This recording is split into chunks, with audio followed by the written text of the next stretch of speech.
Remember when network television thought it could pull off a weekly Terminator series? And somehow, against every possible odd, it actually worked. Terminator, the Sarah Connor Chronicles wasn't some desperate spin-off designed to squeeze the last drops of profit out of a franchise that had already gone off the rails. And let's be honest, after Terminator 3 gave us a motorcycle chase through a cemetery and an Elton John cameo that no one was emotionally prepared for, expectations were low. But this show did something bold. Instead of doubling down on what wasn't working, it quietly ignored the sequel nobody asked for and started fresh. Today, we are counting down 15 weird facts about the Sarah Connor Chronicles, the series that proves sometimes the best way to respect a franchise is to pretend parts of it never happened. So hit that like button, subscribe if you haven't, because this channel has apparently become a support group for shows that were cancelled way too early. Let's jump timelines and start with number 15. 15. Fox buried a sci-fi masterpiece in the Friday night death slot. You know a network doesn't truly believe in a show when it sends it to Friday night. That's where good television goes to quietly disappear, somewhere between leftover takeout and whatever passed for social media in 2008, back when people still left their houses on weekends. Here's the painful math. Season 1 was supposed to run 13 episodes, but the Writers Guild strike of 2007 to 2008 chopped it down to just 9. Even the apocalypse, it turns out, must wait for contract negotiations. Season 2 finally received a full order, and Fox immediately punished it by airing Fridays at 8 p.m., forcing it to compete with movie nights, sports, and whatever chain restaurant was running happy hour that week. Ratings drop hard. What makes this especially frustrating is that showrunner Josh Friedman had everything planned. Multi-season arcs, long-term mythology, and character journeys that would have paid off beautifully. He's never revealed the full roadmap, only teasing fans in interviews like a time traveler guarding spoilers somewhere in 2029. And honestly, this is the same network that looked at Firefly and thought, let's air it out of order and remove everything people like. So yeah, pattern established. 14. A 90s rock icon became the face of Skynet.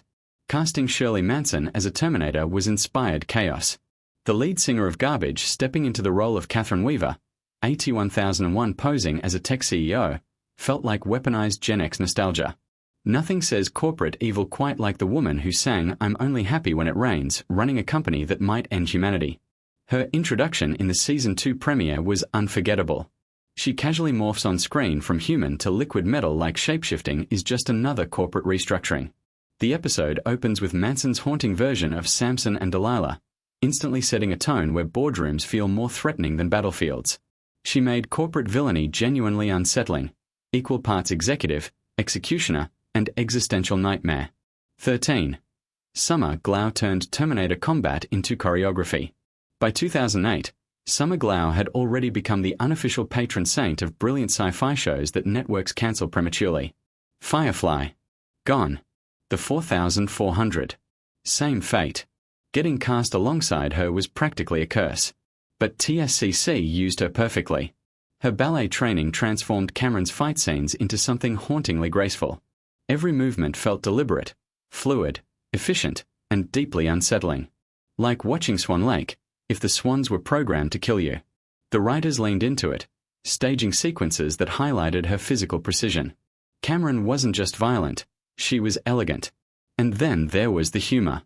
Glau could deliver a Happy Days reference in a post-apocalyptic nightmare and somehow make it work. Cameron became one of sci-fi television's most distinctive characters, somewhere between a 2D2 and Black Swan. 12. James Cameron actually watched, and corrected, the show. If you're making a Terminator series, it helps when James Cameron is paying attention. The show didn't just nod to him, it named Cameron Phillips after him. Subtlety was never part of the franchise's DNA. What nobody expected was that Cameron was actually watching. Showrunner Josh Friedman later revealed that Cameron contacted him over a time travel detail that wasn't quite right. Imagine getting a phone call from James Cameron telling you that your time travel logic needs work. That's not feedback, that's a career-defining moment of terror. Suddenly, the show wasn't just licensed fan fiction. It had the original creator's eyes on it, which might be even scarier than AT-800. 11. The pilot didn't ease in, it detonated. Most pilots gently introduce characters. TSCC blew open a bank vault and jumped 8 years through time.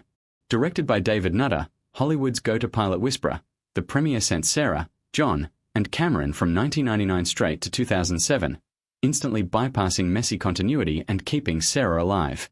Sorry, T3. The move reset the franchise cleanly and dropped the characters into the era of MySpace and early Facebook, before everyone realized social media was basically Skynet with better branding.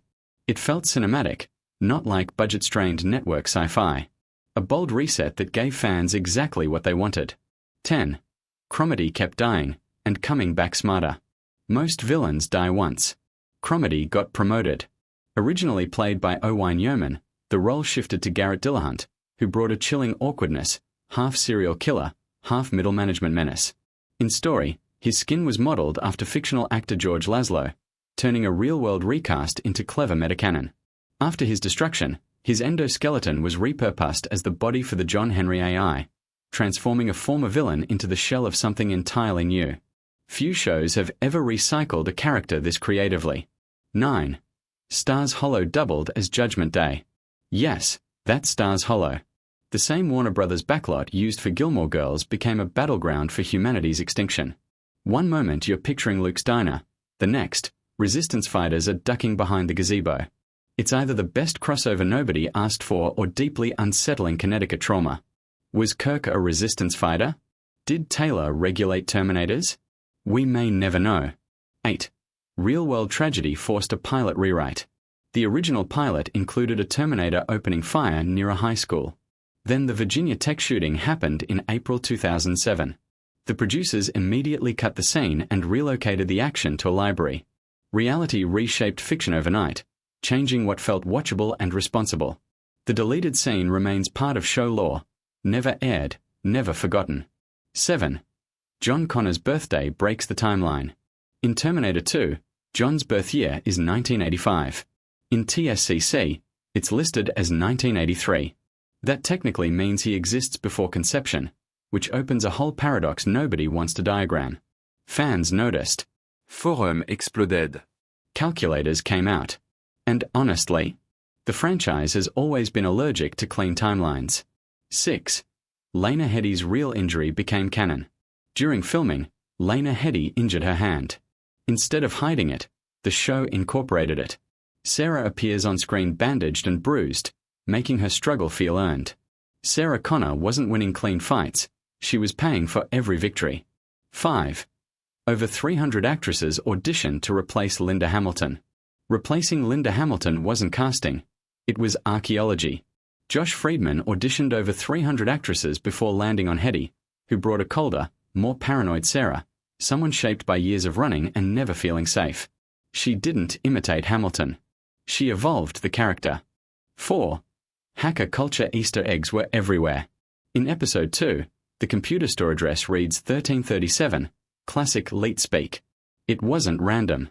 It anchored John as a tech-savvy underground survivor, deeply rooted in 2007 internet culture. 3. Cameron's darkest secret changed everything. Cameron didn't just resemble Allison Young. She murdered her and stole her identity. Every interaction between John and Cameron instantly became more disturbing. He wasn't trusting a protector. He was trusting the stolen face of someone she erased. It's one of the bleakest twists in TV sci-fi history. 2. The show completely ignored Terminator 3. And thank God. TSCC branched directly off Terminator 2, keeping Sarah alive and restoring the franchise's tone. The pilot even used a time jump from 1999 to 2007 to wipe the slate clean. It didn't imitate T2. It inherited its DNA. 1. That cliffhanger still hurts. In Born to Run, John jumps forward in time, only to find a future where nobody knows who he is, and Allison Young is alive. It set up endless possibilities. Then Fox cancelled the show. That ending remains one of television's most painful unresolved cliffhanger, etched permanently into sci-fi heartbreak history.